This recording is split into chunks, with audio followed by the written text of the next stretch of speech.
In 2012, Rae Jepsen took over the airwaves and topped the chart with her infectious track, Call Me Maybe. The song sold 17 million singles worldwide, earned Rae 2 Grammy nominations, and inspired memes, viral fan videos, and became part of fun, flirtatious situations.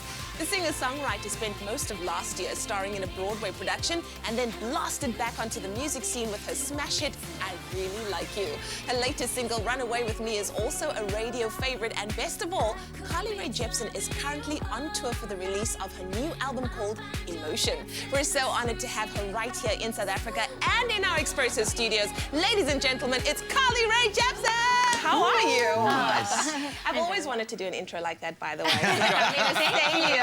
I was like, I need to bring you on tour. You can just like open up for me before the show. I feel quite pepped up here. Thank you.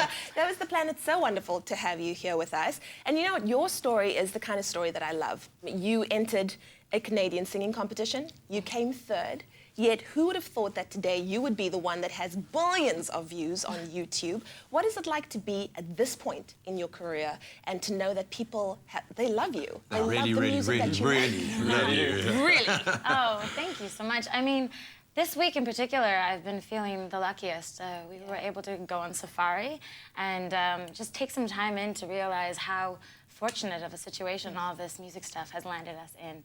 And I think it's really eye-opening to do stuff like travel to South Africa when you're from a small town in Mission, BC, Canada. And yeah, I feel very, very fortunate. I don't know how it all happened. Did you expect to find a legion of fans out here in South Africa? I mean, last night was quite touching at the show because they were singing along to the new material, and I was saying earlier, you write the stuff in a small little studio, you don't know if anyone's going to listen, and then to come to a place you've never been before and be welcomed in that warm of a way was really something. You know, as Leigh-Anne mentioned, you know, literally, you know, millions of videos out there on YouTube, viewed billions of times. You sit in the top 30 on that list. I don't know if you even knew that. I didn't. That's pretty crazy. Talk us through that. Was that a focus of yours? Did you ever think that this was going to be the platform that it has become?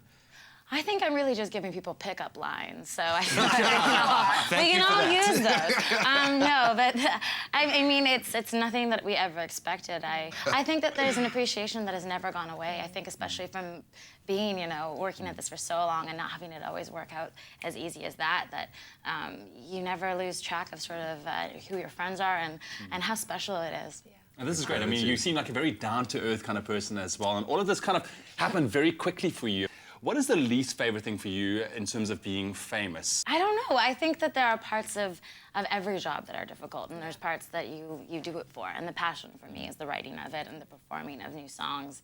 But there are moments where I can feel myself just still not used to the fame side of it. And I don't have it all the time, and definitely not in the severity that some artists do, so I'm lucky. But I still can't be totally normal if a paparazzi kind of surprises me. You see these pictures of people walking in magazines, and you know they must know that the cameras are there. And they just look so posed and beautiful still. And it happens to me, and I like hide behind a tree. I kind of feel like the safari animals where I'm like, get out of here.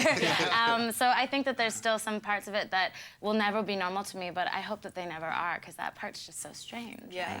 Yeah. You know what? I did the American version of Dancing with the Stars in South Africa, Strictly Come Dancing. Graham did it too. Well. You would probably do it. But I could never watch it back. Okay. You know, it's very weird to kind of watch it back. Do you feel like that about your music? Like if you were to hear Call Me Maybe on the radio, do you turn it up or do you like, oh, listen to it? Let me tell you, that song, I don't ever have to hear that. No, I mean, there's a few songs where we've sung them overkill style. No, I think that there is sometimes a painful feeling to like watching yourself and overanalyzing it too much, and I think you have to be in the right headspace to do that.